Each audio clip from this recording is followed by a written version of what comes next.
Les USA et Israël peuvent-ils copier les S-300 russes?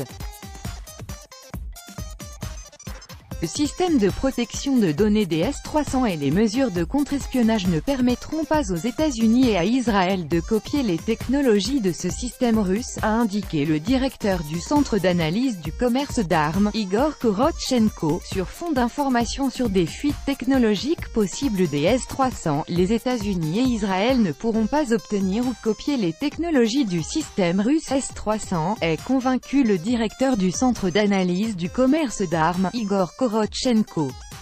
Le système de protection de données et les mesures de contre-espionnage à toutes les étapes de l'élaboration, de la fabrication et des livraisons de ces systèmes permet à la Russie d'être et de rester le propriétaire du savoir-faire des S-300.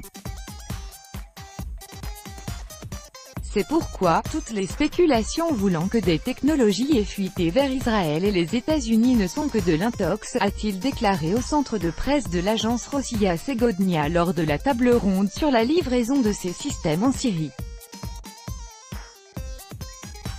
Le 3 octobre, Tzachi Hanegbi, ministre israélien de la coopération régionale, a indiqué que les chasseurs F-35 d'Israël étaient capables de détruire les S-300 russes déployés en Syrie, parce que l'État hébreu tenait compte des capacités des systèmes.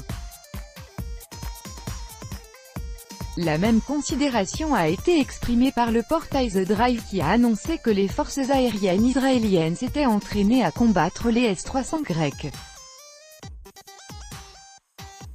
L'ex-directeur général du fabricant russe de moyens de défense anti-aérienne Almaz-Antey et concepteur de ce système, Igor Ashurbeili, a récemment affirmé que Washington avait volé des technologies de fabrication de S-300.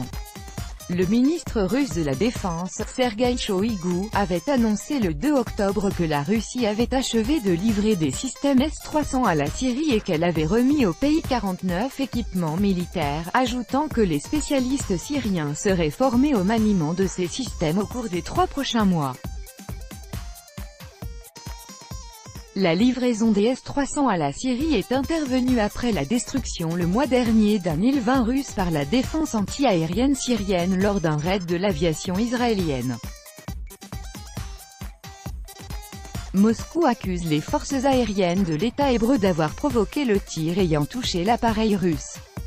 En 2013, à la demande d'Israël, Moscou avait suspendu ses livraisons de S-300 à la Syrie, mais depuis la situation a évolué, et ce non par la faute de la Russie, a déclaré Sergueï Shoïgu.